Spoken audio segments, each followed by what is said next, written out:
Ողջույն, Եվրոմեդիա 24-ի տաղավարում հյուրընկալել ենք քաղաքագիտության դոկտոր, պատմաբան Արմեն Այվազյանին։ Բարև ձեզ, պարոն Այվազյան։ Բարև ձեզ։ Շնորհակալ եմ մեր հրավերն ընդունելու համար։ Ես էլ եմ շնորհակալ հրավիրելու համար։ Եվ այսպես հունիսի 24-ի առավոտյան այդ դրությամբ արդեն հայտարարություններ կային, որ հրադադար է հաստատվելու։ Դուք մոտ 1 շաբաթ առաջ, եթե չեմ սխալվում, կանխատեսել եք, նշել եք, որ Իրանը պետք է դիմանա 10-15 օր եւ հետագայում նաեւ վերլուծություններ եք ներկայացրել Թրամփը հայտարարեց, սա անվանեց 12-օրյա պատերազմը աշխարհը 12-օրյա պատերազմի ավարտը կողջունի եւ ինչպես ստացվեց, որ այսքան հեշտությամբ կամ արագ հաստատվեց հրադադարը, կողմերը համաձայնեցին։ Այո, փոխկապակցված հարցեր են, կանխատեսումս հիմնված էր հենց այն փաստի վրա, որ կողմերը միմյանց շատ ուժգին հարվածներ էին հասցնում, երկուսն էլ մեծ կորուստներ էին կրում եւ այս պարագայում հարցակվող կողմը, որ Իսրայելն էր, իհարկե ունենալով իր թիկունքում Միացյալ Նահանգներին, նա պետք է նահանջեր, նա պետք է կանգ առներ, քանի որ իր համար ստեղծվում էր գնալով ավելի ու ավելի անտանելի իրավիճակ, քանի որ երկիրը ամբողջությամբ կանգ էր առել, երկիրը երբեք այդպիսի հարվածների չէր ենթարկվել վերջին գոնե 50 տարուց ավել ընթացքում, սկսած 1973 թվականի պատերազմից հետո, սովոր չէր երկիրը այդպիսի կենսակերպին, եւ զոհեր կային, ենթակառուցվածքներ էին ոչնչանում, աշխատանքը ամեն օր կանգնած էր եւ հասկանալ էր, որ Իսրայելը լինելով փոքր պետություն, համեմատած Իրանի հետ եւ իր տարածքով եւ իր բնակչությամբ, ինքը չի կարող մտնել այդ հյուծող պատերազմի մեջ, որտեղ պատերազմը ընդունեց հյուծող պատերազմի բնույթ։ Իսրայելի նպատակը եւ Միացյալ Նահանգների այն էր, որ այն առաջին հարվածներից հետո, երբ նրանք գլխատեցին իրանական ղեկավարությունը, հատկապես ռազմական ղեկավարությունը, կատարեցին մի շարք բավականին արդյունավետ, այսպես ահաբեկչական գործողություններ Իրանի ներսում, եւ նույնպես արդյունավետ օդային հարվածներ Իրանի որոշակի ուրեմն միջոցների, հատկապես հակաօդային պաշտպանության միջոցների, դրանից հետո իրավիճակը երկրում խառնվելու էր իրար եւ տեղի էին ունենալու ներքին խժդժություններ էթնիկ հողի վրա, կրոնական հողի վրա, իրանական ուրեմն այսօրվա վարչակարգին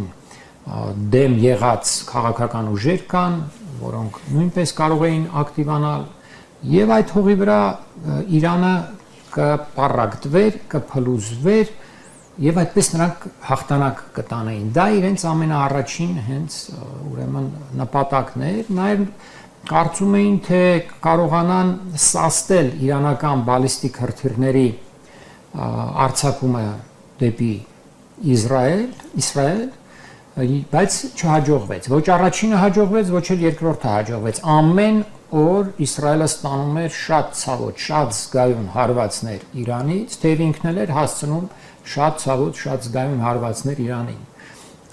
Իրանը ավելի երկար կարող էր այս պատերազմի մեջ մնալ, քան Իսրայելը, բայց երկուսն էլ փաստորեն հասել էին մի կետի, երբ ցանկանում էին իրենց հասարակություններին եւ ժողովուրդներին հանգստացնել, շունչ քաշել եւ դադարեցնել այս կռիվը։ Իսրայելը, եթե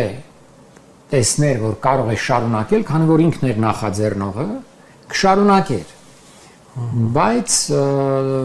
փաստորեն նա չկարողացավ ներգրավել նաև Միացյալ Նահանգներին Իրանի դեմ ամբողջական պատերազմի մեջ։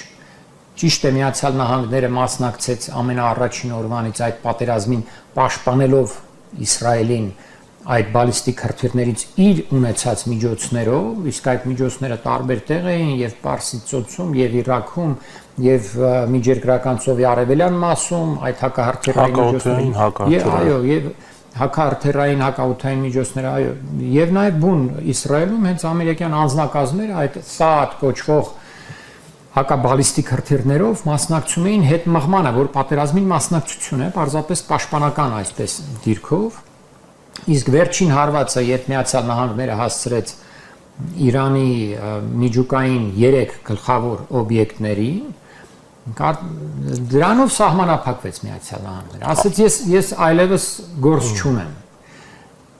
Երբ Իսրայելը համոզվեց, որ Միացյալ Նահանգները չի ցանկանում ավելի խորանալ,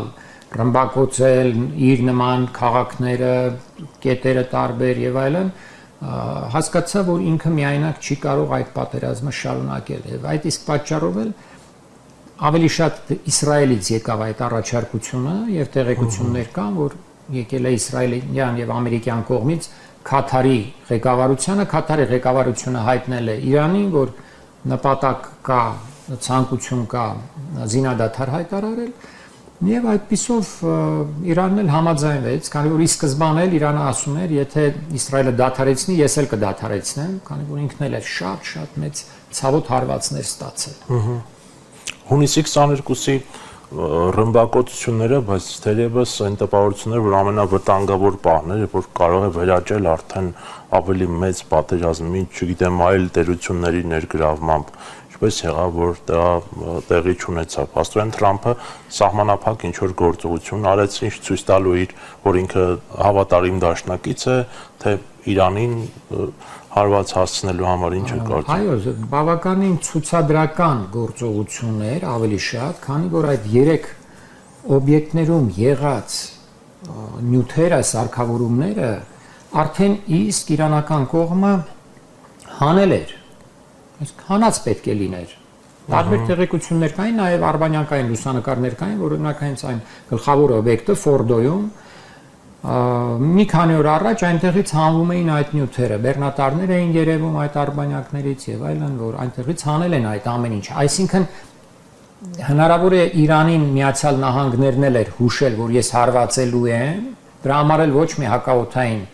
այսպես պաշտպանություն էլ հնարավոր է չեղավ այդ ինքնաթիռների դեմ եւ միայն այս գետնի վրա եղած շինություններն են ոչնչացվել, այնինչ գետնի տակ է, այո, կարող է վնասվել, կարող է չի վնասվել, բայց ամենակարևորը որոնք են դրանցից այդ ես ինքս միջուկային ուրեմն զենքի կամ միջուկային այդ հարցերի մասնագետ չեմ, բայց ուշադիր լսել եմ մի շարք մասնագետների, ովքեր շատ մանրամասն բացատրում էին, որ գլխավորը դա գիտելիքն է միջուկային զենք կամ միջուկային ուրեմն էներգիա օգտագործելու վերաբերյալ գիտելիքն է, որը ոչ միայն այն ֆիզիկոսներն էին տիրապետում այդ գիտելիքին, այլև շատերը որ դեռ ողջ են ու նաև ինստիտուցիոնալ կերպով այդ գիտելիքը պահպանվում է տարբեր ինստիտուտներում Իրանի։ Ուրեմն մեկը գիտելիքն է, որը չի ոչնչացել եւ չի կարող ոչնչանալ, որտեղ կան դեռ տասնյակ եւ հարյուրավոր գիտնականներ այնտեղ։ Երկրորդը դա հարստացված ուրանն է, որը պահվում է ցենտրիֆուգներում։ Այդ ցենտրիֆուգներն է, որ հանվել տարել են եւ չեն վնասվել կամ եթե վնասվել են շատ քիչ, որովհետեւ ռադիացիոն ֆոնը նաեւ միջազգային դիտորդների համաձայն չի փոխվել գետնի վրա բացարձակապես, իսկ ներքևում գուցե ինչ-որ չնչին փոփոխություններ են եղել, ոչ ավելին։ Այստեղ ուրիշ հարց է առաջանում, որ այդ ցենտրիֆուգները եւ այդ օբյեկտները վերահսկվում էին միջազգային ատոմային էներգիայի միջազգային գործակալության կողմից, բայց հիմա դրանք հանվել տարվել են ուրիշ տեղեր, անհայտ տեղեր են տարվել։ Իսկ Իրանը այլևս չի վստահում այդ գործակալության, որ տվյալները էլ չհաղորդ են, չէ՞։ Այդ գործակալության աշխատակիցներին եւ հիմա նա չի ցույց տալու նրանց, գոնե առաջիկա օրերին կամ շաբաթներին, թե որտեղ են այդ հարստացված ուրանը որտեղ է։ Այսինքն մինչև հարվածները Իրանի միջուկային ծրագիրը ավելի շատ էր վերահսկվում, քան հիմա։ Այնտեղ հարստացրել են մինչև 60%։ Այնինչ հայտնի է, եւ այդ 60%-ը, եթե հասցնում են 90%-ի, ապա կարող են արտադրել արդեն զենք։ Իսկ 60-ից 90% անցումը դարձյալ ըստ մասնագետների կարող է մի քանի ամսվա ընթացքում Իրանը կատարել։ Հիմա սա է խնդիրը, որ Նաև Իրանի խորհրդարանը որոշում է ընդունել, որ ինքը արգելում է համագործակցությունը այդ գործակալության հետ եւ թե ինչպես կզարգանան իրադարձությունները կտեսնենք։ Ուղղակի այստեղ կարևոր է հասկանալ, որ Իրանը այդ պայմանագրի կա պայմանագիր նաև միջուկային զենքի չտարածման պայմանագրի հիմնադիր անդամներից է գրեթե այսպես եւ ի սկզբանե պահպանել է բոլոր կանոնները, եկել են, տեսել են, ստուգել են ինչը որտեղ է, ինչքան է հարստացված եւ այլն, բայց Իրանի վրա հարձակում տեղի ունեցավ եւ հենց այդ օբյեկտների վրա, որոնք օրենքով պետք է այդ պայմանագրով պաշտպանված լինեին։ Իսկ օրինակ Հնդկաստանը, Պակիստանը եւ Հյուսիսային Կորեան, որոնք ունեն միջուկային զենք, նրանք հարձակման չեն ենթարկվել, թեև այդ պայմանագիր չեն ստորագրել իրենք, այդ պայմանագրի անդամ պետություններ չեն։ Ուրեմն ստացվում է ինչ, տրամաբանորեն Իրանի ղեկավարությունը հիմա նստած պետք է մտածի, որ եթե այս պետությունները ունեն զենք, բայց այս պայմանագրի անդամ չեն, որը իբր պետք է պաշտպաներ մեզ օտար պետությունների հարձակումներից, ուրեմն ոչ, այս պայմանագիրը չի պաշտպանողը մեզ, այլ միջուկային զենքն է պաշտպանողը։ Տեսեք, նրանք ունեն զենքը, չեն ենթարկվում հարձակման, հենց թեկուզ Հյուսիսային Կորեան։ Եթե հիշում եք,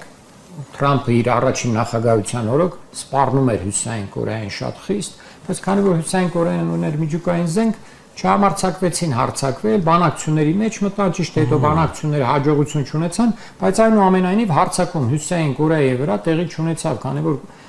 այդ պետությունը ունի միջուկային զենք։ Սա նշանակում է, որ կարող է այսօրվանից արդեն իրավիճակը Իրանում ենթարկվել որոշակի փոփոխությունների, այնտեղ միշտ էլ կային ուժեր, որոնք ցանկանում էին, որ միջուկային զենք արտադրվի, բայց տեսնենք, թե ինչպես կլինի։ Խնդիրը կրոնական է, ավելի շատ, որտեղ 2003 թվականին Այաթոլլահ Խամենեին, առաջնորդը Իրանի, բարձրագույն առաջնորդը, Ռահբարը, այո, արձակել է մի ֆաթվա կամ ֆեթվա, որով արգելվում է միջուկային զենքի ստեղծումը։ Կներեք։ Ես ինձ դա եզում հարցնեմ, բայց չէ՞ որ Իրանը պաշտոնապես ասում է, որ միջուկային զենք չի ցանկանում ստեղծել։ Այո, պաշտոնապես այդպես էլ հայտարարում է Իրանը, որ միջուկային զենք մենք չենք ստեղծելու, քանի որ հենց այդ 2003 թվականին արձակված այդ ֆեթվայով արգելված է Իրանին այդ քայլը, հենց ներսում Իրանի, քանի որ ըստ կրոնական Ղուրանի ուրեմն զանգվածային զենքի կամ մարդկանց զանգվածային ոչնչացումը արգելվում է այսպիսի հիմքերի վրա, Ղուրանում ամեն ինչ գրված է, այդպիսի մոտավոր բնական է չի գրված զանգվածային զենք, բայց որոշակի դրույթներ կան, որոնց հիման վրա արձակվել է այդ ֆեթվան։ Եվ բանն այն է, որ միջազգային համայնքը մինչև այսօր եւ այդ ատոմային ուրեմն էներգիայի գործակալությունը եւ Միացյալ Նահանգների հետախուզական համայնքը այն կարծիքին են, որ մինչև այսօր Իրանում որոշում ընդունված չէ անցնել միջուկային զենքի ստեղծման աշխատանքներին։ Մարտ ամսին ուրեմն Թուլսի Գաբարտը, որը Միացյալ Նահանգների հետախուզական տարբեր ծառայությունների համար կարգողն է, այս տնօրենն է այդպես է կոչվում այդ հետախուզական ծառայության, նա հայտարարեց կոնգրեսում, որ այդ մեր տեղեկությունների համաձայն չի ստեղծվում այդ աշխատանքը դեռ այն վիճակում է, ինչպիսին որ գիտենք։ Թրամփը չհամաձայնվեց նրա գնահատականի հետ, ասեց ինձ հետաքրքիր չի նրա կարծիքը, հենց այդպես։ Բայց հիմա խնդիրն այն է, որ այս պատերազմը թեև ավարտվել է այս փուլում, կարելի ասել, բոլորովին չի բացառվում, որ այն կվերսկսվի կամ կշարունակվի այլ միջոցներով, արդեն այսօր Իսրայելի գլխավոր շտաբի պետն ասել է, որ այս փուլն է ավարտվել, ապագայում նա այլ փուլ կսկսվի, ես կարծում եմ ոչ էլ այդ փուլը հիմա կանցնեն արդեն Իրանի ներսից դարձյալ քայքայման աշխատանքներին։ Թեև Իրանի հասարակությունը իսրայելյան հարձակումից առաջ ավելի պարակտված էր եւ ավելի հակաիշխանական մի մասը հասարակության, քան այս հարձակումից հետո, երբ ժողովուրդը համախմբվեց իր պետականության շուրջը, բնականաբար նաև գործող իշխանության շուրջը։ Այնպես որ Իրանն էլ դուրս է եկել այս կռվից, կարելի է ասել, քաղաքական առումով ավելի պինդ է դուրս եկել։ Նրա բալիստիկ հրթիռները ոչնչացված չեն, նրա միջուկային ծրագիրը ոչնչացված չէ, ասացի արդեն ինչ պատճառներով, քանի որ կա հատկապես գիտելիքը, նաև այդ ցենտրիֆուգները անհայտ տեղում պահված են, ուրեմն հասարակության մեջ տեղի ունեցավ այն քաղաքացիական բախումները, լարվածությունները, էթնիկական կրոնական գծերով այսպիսի բաներ տեղի ունեցավ, հետևաբար քաղաքականապես ավելի ամուր է Իրանը դուրս եկել, թեև ռազմական առումով, տնտեսական առումով մեծ հարվածներ է ստացել, մասնավորապես հակաօդային պաշտպանության միջոցները փաստորեն կարելի է ասել մասամբ կամ մեծ մասամբ ոչնչացված են, քանի որ իսրայելյան ինքնաթիռներն արդեն վերջին օրերին հատկապես բավականին ազատ կարողանում էին ռմբակոծել իրենց ուզած բոլոր կետերը, այդ թվում մայրաքաղաք Թեհրանում։ Իսկն Իրանի առջև հիմա խնդիր է դրված ռազմական առումով ամրանալ, ուժեղացնել իր հակահետախուզական օրգանների աշխատանքը, որովհետև հակահետախուզությունը կաղում էր Իրանում, փաստորեն շատ մեծ առումներով, շատ խիստ։ Պարզվեց, որ այն միլիոնավոր միգրանտները, որոնք եկել էին, ներգաղթյալները, որ մտել էին Իրան, դրանցից շատ-շատերին հասցրել էին հավաքագրել իսրայելյան եւ գուցե արևմտյան հատուկ ծառայությունները եւ նրանք իրականացրեցին Իրանում բազմաթիվ ահաբեկչական գործողություններ։ Հիմա այնտեղ մի մասը դրանց չեզոքացվել է, մյուս մասը դեռ գուցե մասամբ կամաց-կամաց չեզոքացվի, բայց մեծ աշխատանք ունեն կատարելու այդ ուղղությամբ։ Իդեպ դա նաեւ մեզ էլ է վերաբերում, որովհետև տեսեք Ռուսաստանում էլ բազմաթիվ ահաբեկչական գործողություններ իրականացրեցին ներգաղթյալները։ Եվ Կրոկուսի այն ահաբեկչական դեպքը Մոսկվայում եւ ուրիշ մի շարք դեպքեր կան, գեներալ Կիրիլովի սպանությունը եւ այլն, դրանք բոլորը դրսից եկած միգրանտներ էին, որ կատարել են այդ գործողությունը։ Հայաստանն էլ է այսօր լցված ներգաղթյալներով, միգրանտներով, որոնք հազիվ թե ստուգվում են ամենայն մանրակրկիտությամբ։ Քանի որ մեր ուրեմն անվտանգության մարմինները ավելի շատ զբաղված են ներքին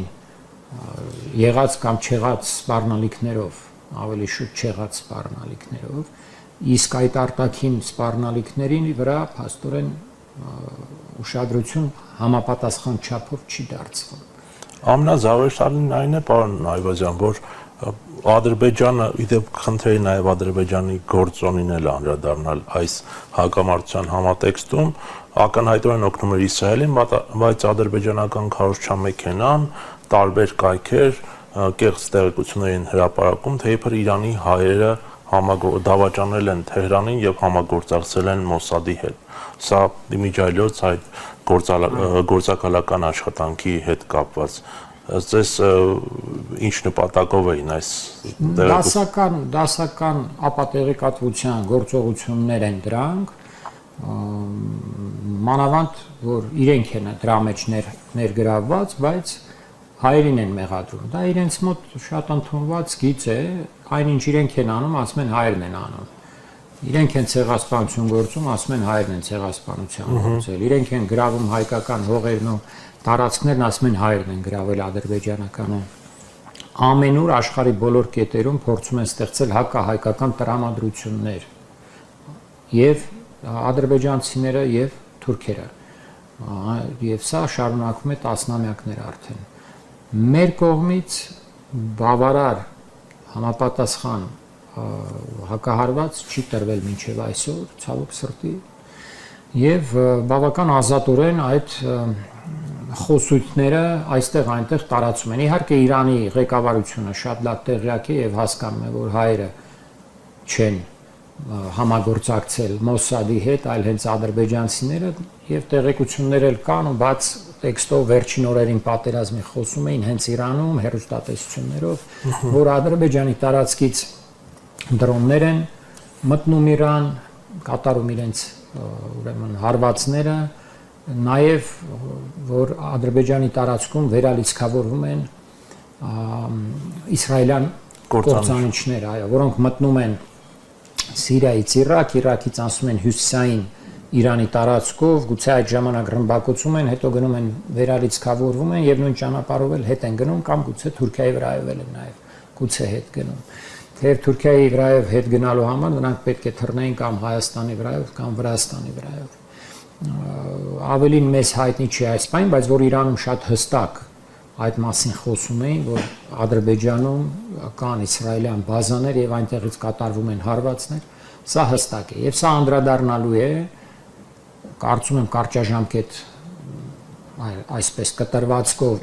Իրանի եւ Ադրբեջանի հարաբերությունների վրա, ինչպես նաեւ Իրանի եւ Հայաստանի հարաբերությունների վրա, քանի որ Իրանը ցանկանալու է ել ավելի ամրապնդել Հայաստանի հետ իր ունեցած կապերը եւ հասցնել դրանք ռազմավարական դաշինքի մակարդակի, թե որքանով հայկական կողմը Հայաստանը պատրաստ կլինի դրան, ես չգիտեմ, բայց որ Իրանը պետք է որ պատրաստ լինի, հատկապես այս պատերազմից հետո դրանում կասկած չունեմ։ Դուք գրել եք, որ Իրանում այժմ ավելի քան բարձ հասկացել են, որ Ադրբեջանը Իսրայելի հավատարիմ դաշնակիցն է եւ թշնամական մտադրություններ ու ծրագրեր ունի։ Ինչու Իրանը առայժմ պաշտոնապես չի խոսում սրա մասին։ Որովհետեւ դա կնշանակի, եթե խոսի, ապա անմիջապես պետք է միջոցներ ձեռնարկի Ադրբեջանի դեմ, քանի որ եթե այդպիսի մի բան ես ասում, քո հասարակությունն ու ժողովուրդը պետք է պահանջեն, ասեն, իսկ եթե այնտեղից ահա այսպիսի գործողություններ են իրականացվել, մենք ինչու չենք պատասխանում, չէ՞ որ մենք հզոր պետություն ենք, ինչպես ասում է մեր իշխանությունը։ Բայց այդ գործողություններին դեռ չեն ցանկանում անցնել, իմ կարծիքով, որովհետև Իրանը բավականին ծանր վիճակում է, Իրանը փաստորեն չէր կռվում միայն Իսրայելի դեմ, այլ կռվում էր մի ամբողջ կոալիցիայի դեմ, այդ թվում Միացյալ Նահանգներն էին, Միացյալ Նահանգների դաշնակիցներն էին,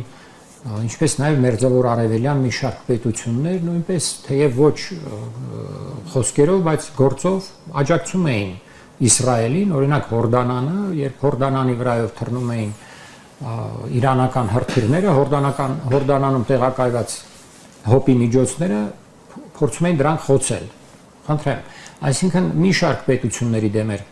պայքարում Իրանը։ Պրոարևմտյան այլ Հորդանանը, եթե նա անմիջապես այսպես բացահայտ դուրս գա Ադրբեջանի դեմ, ապա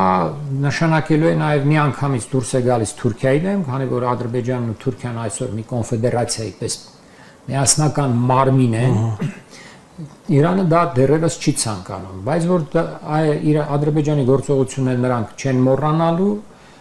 այլ այս կամ այն կերպ փորձելու են ճիշտ պատասխան գտնել Ադրբեջանին, դրանում դարձյալ ես չեմ կասկածում, իսկ եթե հարկ լինի արդեն մի օր, եթե օրինակ այս պատերազմը շարունակվեր, ավելի ակտիվանար այդ գործողությունները եւ այլն, ապա անպայման հարված Ադրբեջանին կհասցվեր։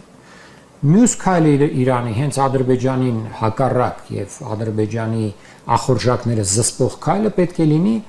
Հայաստանի հետ դաշինքը եւ Հայաստանի հարավային սահմանները հատկապես ամրացնելը, օգնել, որպեսզի Հայաստանը ամրացնի իր հարավային սահմանները։ Ես կարծում եմ Իրանը մեզ այդ հարցերում պատրաստ կլինի օժանդակել բոլոր առումներով,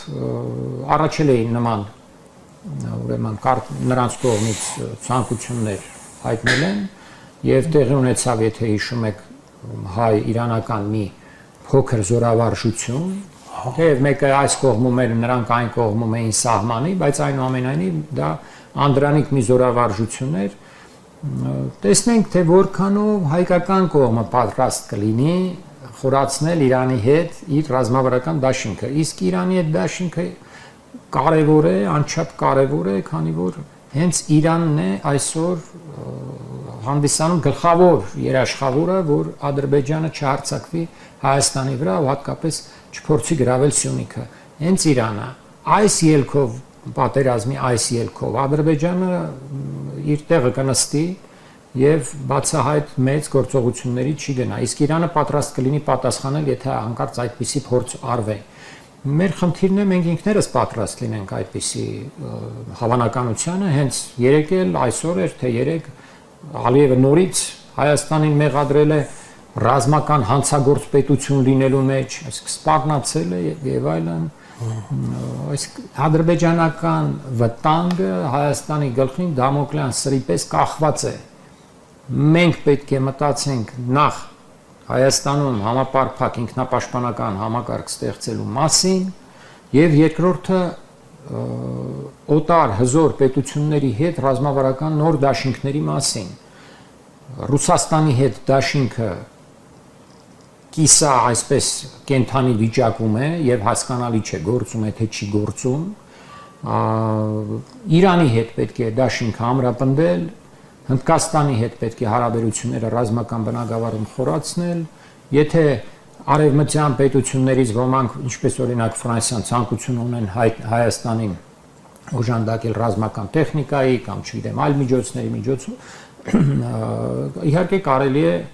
նրանց հետ էլ ռազմատեխնիկական համագործակցության մեջ մտնել, բայց այսօրվա դրությամբ ասում եմ գլխավոր այն բնական դաշնակիցը Հայաստանի համար կարող է լինել հենց Իրանը, որը բարեբախտաբար դիմացավ այս մեծ փորձությանը եւ կանգուն մնաց ու ավելի ամուր դուրս եկավ այդ փորձությունից։ Այստեղ տեղին կլինի մեջբերել իրանցի փորձագետներից մեկի Էհսան Մովահեդյանի խոսքերը մեծ հետ զրույցում, որ Ադրբեջանը եւ Թուրքիան կարծում են, որ հիմա ամենահարմար պահն է օգտվելու այս իրավիճակից, երբ Իրանը զբաղված է Իսրայելով եւ հարձակվելու Հայաստանի վրա Սյունիքը գրավելու նպատակով, Իրանը պատրաստ է զորք մտցնել եւ պաշտպանել, սակայն դրա համար պետք է Հայաստանի կառավարության թույլտվությունը, առանց դրա Իրանը չի կարող միջամտել։ Դժվար է ասել, առանց դրա կարող է թե չի կարող, առաջել են եղել հայտարարություններ հենց իրանական կողմից, որ անկախ որևէ մի կողմի ցանկությունից մենք թույլ չենք տալու Սյունիքի գրավումը ադրբեջանցիների կողմից։ Դա շատ բարձր մակարդակով հնչել է, եթե չեմ սխալվում, Քսիրի այդ ավելի ռուսերեն Իսլամական հեղափոխության պահապանների կորպուսի հրամանատարության կողմից է հնչել։ Այդպիսի մի քանի անգամ է հնչել այդ հայտարարությունը, այնպես որ կլինի Հայաստանի համաձայնությունը չի լինի, ես կարծում եմ նրանք կարձագանքեն, քանի որ դիտում են Հայաստանը որպես Իրանի համար շատ կարևոր վահան։ Եթե Հայաստանն ընկավ կամ Հայաստանի հարավային հատվածը գրավվեց, ապա Իրանի սահմանները դեպի Ռուսաստան եւ դեպի Եվրոպա փակվում են այդ կողմից։ Իսկ մյուս կողմ չկա էլ, այսինքն մնում է միայն թուրանական այսպես մի երկար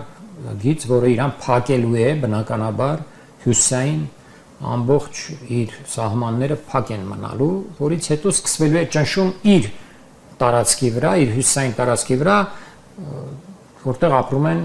բազմաթիվ թուրքախոս շիա մահմեդականներ, որոնց ադրբեջանցիներն անվանում են, թե սրանք էլ են ադրբեջանցի, մենք էլ ենք ադրբեջանցի, բաժանված ժողովուրդ ենք, բաժանված երկիր ենք, պետք է միանանք։ Բայց արդյոք այդպես է, արդյոք նույն ժողովուրդն են։ Ոչ նույն ժողովուրդը չեն, ոչ էլ ժողովուրդ կա Ադրբեջանում դեռ կայացած այսպես այդ ադրբեջանցի ժողովուրդը ինքը կայացման process-ում է, այդ գործընթացը 100%-ով չի էլ ավարտվել։ Գիտեք, որ 36 թվականին է նոր որ կոչվել են ադրբեջանցիներ այսօրվա ադրբեջանական հանրապետությունում բնակվող մարդիկ, ովքեր մինչ այդ կոչում էին կովկասյան թաթարներ, իրենց կոչում էին տարբեր ուրիշ անուններով, թուրքեր, մահմեդականներ, թաթարներ եւ այդ գործընթացը գուցե արդեն ավարտական փուլում է ադրբեջանական ժողովրդի, բայց Ադրբեջանի Հանրապետության մեջ։ Իսկ Իրանի հյուսիսային շրջաններում կա պանթուրքական գաղափարներով ոգևորված խմբեր, մարդիկ, այդպիսի բաներ կան, բայց նրանք ասել թե դրանք ադրբեջանցի են, ճիշտ չի լինի։ Դրանք ավելի շատ իրենց սկսել են այդ մի մասը նույնացնել թուրանական, այսպես թուրքական այս մակրոէթնոսի հետ, քան թե հենց ադրբեջանցիների հետ։ Սա է խնդիրը։ Նմանատիպ աշխատանքներ կատարվում են նաև Միջին Ասիայի հանրապետություններում, Թուրքիայի կողմից, Ադրբեջանն էլ է արդեն մասնակից դրան, այնտեղ են այդ անթուրքական ինքնության, այսպես փորձեր արվում ձևավորել այդպիսի մի ինքնություն, իհարկե պետությունների դաշինք ստեղծելու միջոցով այդ թուրքական պետությունների կազմակերպությունը, որը գործում է, արդեն աշխատում է ոչ միայն տնտեսական բնագավառում, ոչ միայն մշակութային բնագավառում, այլև աշխատում է անվտանգության բնագավառում, ռազմական գերատեսչությունների եւ հետախուզական, հակահետախուզական իրենց գերատեսչությունների համագործակցության բավական լայն դաշտել այնտեղ են բացել։ Եվ Իրանը շատ լավ այդ ամեն ինչը Իրանում հասկանում է եւ փորձելու են հակադարձել իրենց ուժերին, իրենց ձեռքի տակ եղած բոլոր միջոցներով։ Պարոն Այվազյան, իսկ Փաշինյանի այցը հունիսի 20-ին Թուրքիա եւ հանդիպումը Էրդողանի հետ, ըստ ձեզ ինչ կապ ուներ այս իրադարձությունների հետ։ Դժվար է ասել, որովհետեւ ժողովրդին բացատրություններ չեն տրվում, ռացիոնալ բացատրություններ չեն տրվում այն որոշումների համար, որ ընդունում է պետությունը։ Ասում են, թե ժողովուրդը մեզ մանդատ է տվել, մենք ինչ ուզում անում ենք, բայց ժողովուրդը որևէ մանդատ չի տվել Փաշինյանին հրաժարվելու համար Արարատ սարից, հրաժարվելու համար հայոց հայրենիքից, նույնիսկ գաղափարախոսական, այսպես մտայնության իր շերտերում այդպիսի մանդատ ժողովուրդը չի տվել Փաշինյանին։ Նա այն ինչը նա անում է, դուրս է գալիս եւ իրավական իր ունեցած գործառույթների, ուրեմն լիազորությունների սահմանից, ինչպես նաև ամբողջ հայ ազգի այն պատկերացումներից դուրս է։ Օրինակ, տեսեք, վերջերս նա մի բան ասեց, ես հայտարարեցի Արարատ սարի մասին էր, թե ինչն էր, ասեց, այսպիսի հայտարարություն արեցի եւ ամբողջ Սփյուռքը, ինչպես նաև Հայաստանի մի մասը փետն առած ընկան իմ հետևից։ Այսինքն ինքը մի ինքնախոստովանանք ներկայացրեց առ այն, որ ինքը գործում է ընդդեմ ամբողջ Սփյուռքի շահերի եւ իր ասելով Հայաստանի մի մասի բնակչության մի մասի շահերի։ Իսկ որ մասին է խոսքը։ Խոսքը մեծամասնության մասին է։ Այդ դեպքում եթե դու ամբողջ Հայաստանի բնակչության մեծամասնության դեմ ես եւ ամբողջ Սփյուռքին ես դեմ, դու դառնում ես ոչ լեգիտիմ վարչապետ։ Դա ինքնախոստովանություն է, շատ պարզ։ Իսկ թե ինչու համար է գնացել, ինչ են բանակցել, կոնկրետ ինչ հետևանքներ դա կարող է ունենալ Հայաստանի համար, կարող ենք եզրակացնել հենց նրանից, որ այն օրը, որ նա թռավ Թուրքիա, Ադրբեջանը կրակեց ներքին հանդ գյուղի վրա, վնասելով տներից մեկը։ Սա խորհրդանշական, գիտեի, որ թռնում է, ասեցին կրակենք, որ իմացեք, ոչինչ չի փոխվելու ձեզ համար, դա մեկ օր առաջ թռնելուց առաջ, երբ Ալիևն էր Թուրքիայում, Ալիևը եւ Էրդողանը միասին խոսում էին Խոջալույի ցեղասպանության մասին, այսինքն սա էլ եւս մեկ սիմվոլիկ անդրադարձ, որ կարևոր չի, դու կգաս, չես գա, մենք ինչ կխոսենք, մենք միևնույն է Հայաստանից պահանջելու ենք համաձայնվել մեր բոլոր ուրեմն ներկայացված պահանջներին եւ փաստորեն ստրկացնելու նպատակով Հայաստանը։ Սա է, գնա, չգնա, Թուրքիա եւ Ադրբեջանի նպատակը լինելու է գաղութացնել Հայաստանը, ստրկացնել Հայաստանը եւ ոչնչացնել Հայաստանը։ Ուրիշ բանի մասին այդ պետությունները չեն մտածում։ Ադրբեջանը բացահայտ է այդ մասին անընդհատ գրեթե խոսում, նաեւ Արևմտյան Ադրբեջանը այդ եզրույթը մտցնելով միջազգային քաղաքականության շրջանառության մեջ, միջազգային դիվանագիտության շրջանառության մեջ, ինչպես տեսանք իսլամական պետությունների խորհրդի Ստամբուլյան վերջին նիստում մի քանի օր առաջ մի քանի բանաձևեր ընդունվեցին, որտեղ նաև խոսք կար արդեն արևմտյան Ադրբեջան, արևմտյան ադրբեջանցիների Հայաստան վերադառնալու իրավունքի մասին։ Հասկանում եք, այս ամեն ինչը Փաշինյանի այցերով, Փաշինյանի զիջումներով Թուրքիային եւ Ադրբեջանին չի լուծվելու, ընդհակառակը բարձրացնելու են նրանց ախորժակը, նրանց հնարավորությունները իրականացնելու հակահայկական ցեղասպանական գործողություններ բոլոր բնակավարներում, սկսած հոգեբանականից վերջում փորձելով իրականացնել նաև ռազմական ճանապարհով։ Բայց Փաշինյանը շարունակում է պնդել, որ պատերազմ չի լինելու է խաղաղություն, սրան հակառակ քաղաքագետներն էլ ասում են, որ Ալիևին խաղաղություն պետք չէ, նրան ինչին է պետք խաղաղության պայմանագիր ստորագրել։ Անհասկանալի է, թե ինչ իրավիճակ է, ուր է տանում այս իրավիճակը։ Փաշինյանը շատ բան է ասել պատերազմի եւ խաղաղության մասին եւ միշտ սխալվել է։ Սխալվել է մինչև 20 թվականը, սխալվել է 21 թվականին, երբ հայտարարում էր, որ ահա մենք մտնում ենք խաղաղության դարաշրջան, վերջ, փակվեց այդ հարցը եւ այլն եւ այլն, հետագայում էլ է սխալվել իր բանակցություններում Արցախի հարցում, որ հիմա մենք եթե մի փոքր սանդղակը իջեցնենք, միջազգային համայնքը մեզ ասել է, դուք մի փոքր իջեցրեք սանդղակը, մի պահանջեք Արցախի անկախություն եւ մենք կապահովենք Արցախի անվտանգությունը։ Այդտեղ էլ է սխալվել, Պրահայում էլ է սխալվել, այսինքն Փաշինյանի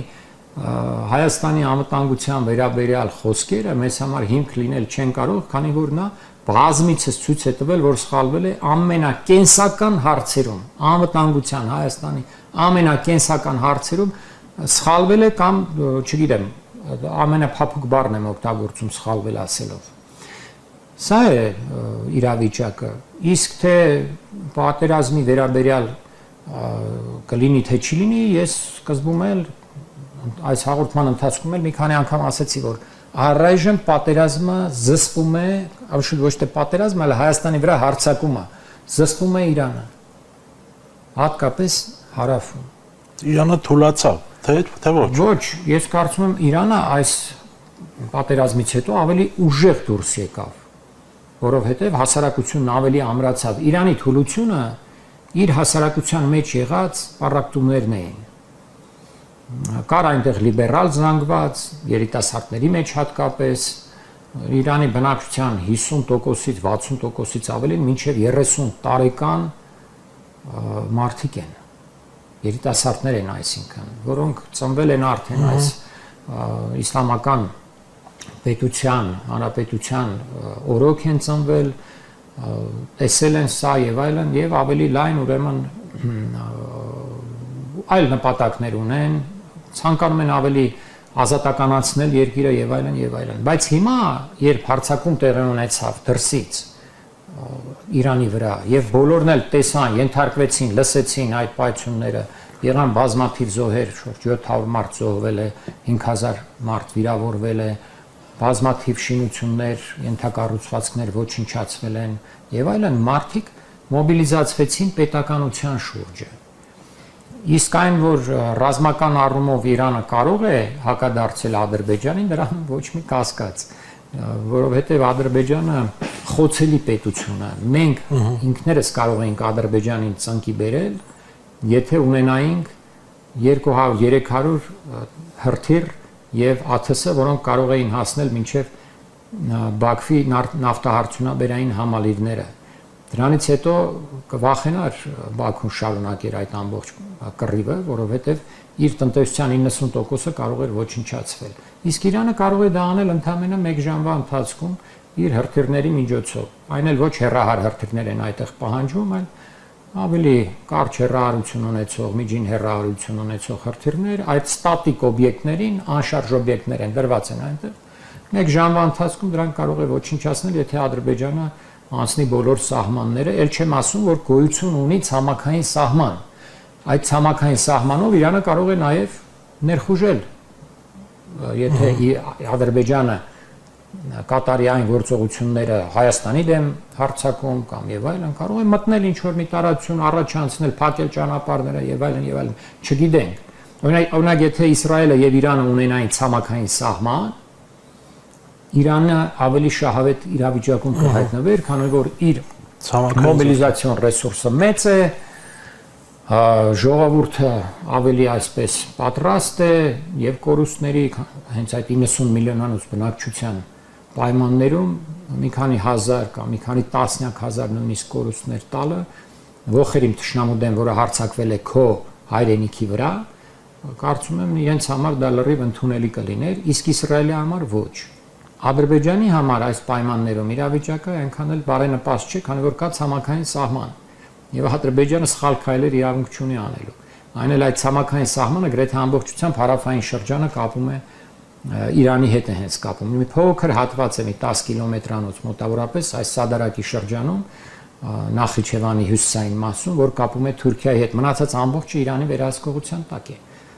Որ դուք կանխատեսում եք Իրանի եւ Ադրբեջանի պատերազմ, հնարավոր նոր Իսրայել-Իրան Այս պահին ոչ, բայց եթե Ադրբեջանը հարձակում գործեց Հայաստանի վրա, Իրանը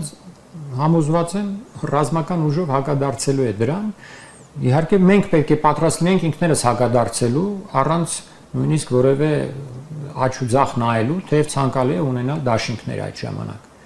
Կօգնեն մեզ, որ պետությունն էլ մեզ օգնի, մենք պետք է շատ ուրախ լինենք եւ պետք է պատրաստվենք, ինչպես ինքներս այդպիսի հակահարձակումը հետ մղելուն, այդ հարձակման ժամանակ Ադրբեջանի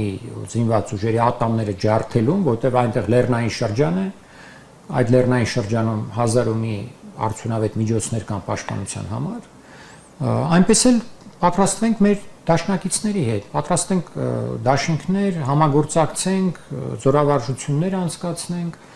կլինի դա Ռուսաստանը արդյոք, չգիտեմ, օրինակ Պեսկովը այսօր ի պատասխան Ալիևի այդ հայտարարության ասել է մենք այնուամենայնիվ հույս ունենք, որ իրավիճակը չի սրվի, էսկալացիայի չի ենթարկվի, ռազմական գործողություններ չեն լինի Հայաստանի եւ Ադրբեջանի միջեւ։ Դա նշանակում է, որ Ռուսաստանը բռնում է միջանկյալ այսպեսի դիրքորոշում, չեզոք դիտորդի դիրքորոշում, ոչ թե Հայաստանի դաշնակցի դիրքորոշում։ Այնտեղ էլ հայտարարում են, որ մենք ունենք Հարավային Կովկասում երկու դաշնակից։ Մինչև 20 թվականի պատերազմը մենք էինք միակ դաշնակիցը Ռուսաստանի, բայց պատերազմից հետո իրենց արտգործնախարարության մակարդակով Մարիա Զախարովան բազմիցս ասում ենք ունենք երկու դաշնակից Հայաստանը եւ Ադրբեջանը։ Դե եթե ունենք երկու դաշնակից, ուրեմն սպասել, որ այն մի դաշնակցին կօգնի մյուս դաշնակցի դեմ մի քիչ այնքան էլ իրատեսական չէ։ Եթե օգնի շատ լավ, շատ ուրախ կլինենք, բայց կօգնի թե չէ, այսինքն այսօր մենք չենք կարող ելնել հենց այդ վստահությունից, որ կօգնի։ Բնականաբար չկա այդպիսի վստահություն։ Իսկ Իրանի վերաբերյալ այդ վստահությունը կա, որ կօգնի, այո։ Եվ որովհետև բազմիցս հայտարարել է, ինքն է զորավարժություններ անցկացրել ցուցադրական, ուրեմն պետք է խորացնել այդ հարաբերությունները նրանց հետ։ Հնդկաստանը կարող է օգնել, որը վերջին այն կարճատև բախումներից հետո Պակիստանի հետ տեսավ, թե Թուրքիան եւ Ադրբեջանը ինչպես անմիջապես անցան Պակիստանի կողմը եւ ամեն ինչով աջակցեցին Պակիստանին։ Ուրեմն Հնդկաստանն էլ է շահագրգռված Հայաստանի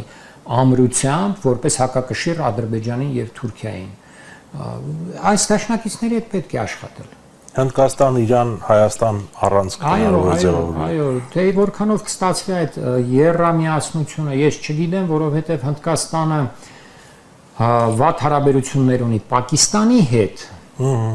եւ լավ հարաբերություններ ունի Իսրայելի հետ։ Իրանի հետ հարաբերությունները ավելի այսպես բարիդրացիական են, բայց այս ամբողջական ռազմավարական դաշինք Իրան եւ Հնդկաստան գոյություն չունի։ Այսինքն ավելի հավանական է սկզբից տեսնել, որ Հայաստանը երկկողմանի այսպես կապերով պետք է աշխատի Հայաստան-Հնդկաստան առանձին, Հայաստան-Իրան առանձին, երկու հարցում էլ փորձելով այդ երկու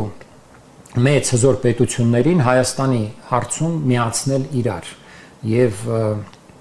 եթե հնարավոր լինի, այո, երրամիասնական ինչ-որ մի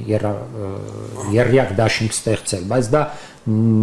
այս պահի համար մի քիչ վաղ է ակնկալել, որ երրյակ դաշինք կստեղծվի այդպիսի, ապագայում կարող է։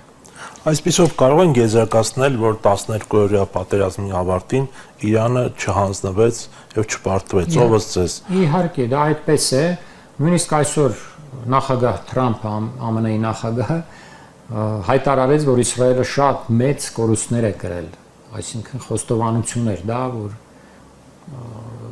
Իրանը չի պարտվել, իհարկե չի պարտվել։ Իհարկե չենք կարող ասել, որ սա նաև լիակատար հաղթանակ էր Իրանի համար, քանի որ թշնամին իր կա այնտեղ է, հիշեցնեմ, որ իր թշնամին մեր թշնամու ամենամոտ բարեկամն է, դա էլ պետք է հիշենք, որ ամեն ինչով աջակցել է եւ աջակցում է Ադրբեջանին։ Ուրեմն Իրանի համար դա լիակատար հաղթանակ չէր, բայց ոչ ոքի ավարտվեց այս կռիվը, ավելի շատ տակտիկական, մարտավարական առումով կարելի ասել, այսպես հաղթող դիրքում հայտնվեց Իրանը ավելի մի քիչ ավել, բայց ռազմավարական առումով, եթե Իրանը կարողացավ ամրապնդել իր ներքին կյանքը, ամրապնդել իր ռազմական ուժերը, նշեցի հակատաղությունության միջոցով չեզոքացնել այն բազմաթիվ բջիջները, որոնք գործում են Իրանում, օտար գործակալությունների, ուրեմն պատվերով, Մոսադի պատվերով կատարում են այդ գործողությունները, Իրանը դուրս կգա ռազմավարապես ավելի ուժեղ եւ կտանի փաստորեն այս պատերազմով ռազմավարական հաղթանակ, որը ավելի ուշ կերևա։ Մի քիչ ավելի ուշ, ահա այս հաղթանակը, այս կամ ոչ ոքին կարող է վերածվել Իրանի ռազմավարական հաղթանակի։ Այսպիսի իրավիճակ է։ Եթե Իսրայելի եւ կամ Թրամփի վարչակազմի հիմնական նպատակներից մեկը իսլամական վարչակարգի տապալումն էր, մենք տեսանք, որ ասպարեզ դուրս եկավ այս ընթացքում վերջին շահի որդին, Ռեզա Փահլավին, արդյոք ինչ է կարծում կշարունակեն հետապնդել այդ նպատակը Իրանը պայմանականորեն վերածելու Սիրիայի։ Իհարկե, դա հատկապես Իսրայելի համար եւ Միացյալ Նահանգների համար կարծում եմ պետք է մնա նպատակ որպես, այսինքն աշխատանքները քայքայիչ անպայման շարունակվելու են, պատժամիջոցները Իրանի վրայից դեռևս ոչ ոք չի պատրաստվում հանել, այն բազմաթիվ պատժամիջոցներ են դրված արդեն տասնամյակներով։ Այո, բայց այդ դեմքի մասին, որ ասում եք, այդ նախկին շահի որդին է, դա մի քիչ կոմիկական դեմք է, ոչ ոք նրան Իրանում լուրջ չի ընդունում։ Իդեպ այս զինադադարից հետո նա դուրս էր գրվել Թրամփի եւ Նեթանյահուի սոցիալական ցանցերում բաժանորդ էր նրանց։ Իր անունը դուրս է ընկերությունից դուրս էր եկել, որտեղ իսկ հիասթափվել էր, որ նրանք պատերազմը դադարեցրել են ու չեն կարողացել հաղթել Իրան։ Նեղացել էր։ Այո, նեղացել։ Կարելի ասել։ Հասկանալի է։ Այդպես։ Ամփոփելով զրույցը ամենաառանցքային հարցերից մեկը, պարոն Այվազյան, ինչ է կարծում, արդյոք այս պատերազմի կամ հակամարտության այս շրջափուլի ավարտով գոնե ինչ որ չափով չեզոքացան այն սպառնալիքները, որոնք կարող էին բխել այս ուղղությունից Հայաստանի համար։ Այո, բավականին, որովհետև եթե պատերազմը շարունակվեր եւ եթե Իրանը ենթարկվեր ավելի ուժգին հարվածների, Միացյալ Նահանգներն իր ամբողջ ուժով մտներ խաղի մեջ եւ ռմբակոծեր Իրանը եւ այլն, այդ ժամանակ ամեն ինչ կարող էր խառնվել իրար եւ Ադրբեջանն ու Թուրքիան որոշեին, որ ժամանակն է հարվածել Հայաստանին եւ մտնեին հենց առնվազն Սյունիքը բռնազավթելու նպատակով ներխուժեին Հայաստան։ Դա մեր առումով, բայց նաեւ տարածաշրջանային առումով շատ ուրիշ զարգացումներ կարող էին տեղի ունենալ, ամենավերջի քայլը կարող էր լինել Հորմուզի նեղուցի փակումը Իրանի կողմից, շրջափակումը փաստորեն, որ Իրանը ի վիճակի է կատարել, որտեղ իր ուժերը այնտեղ լավ վերահսկում են, մոտ 50 կիլոմետրանոց տարածք է, ականապատման միջոցով, սուզանավերի, ռազմական նավակների միջոցով եւ իր առափնյա բալիստիկ եւ այլ կարգի հրթիռների միջոցով կարող էր փակել այդ միջանցքը, իսկ դա կբերեր ամբողջ համաշխարհային տնտեսության այսպես ուժգին ցնցումներին, նավթի գինը կարող էր բարձրանալ հասնել $250-300, համաձայն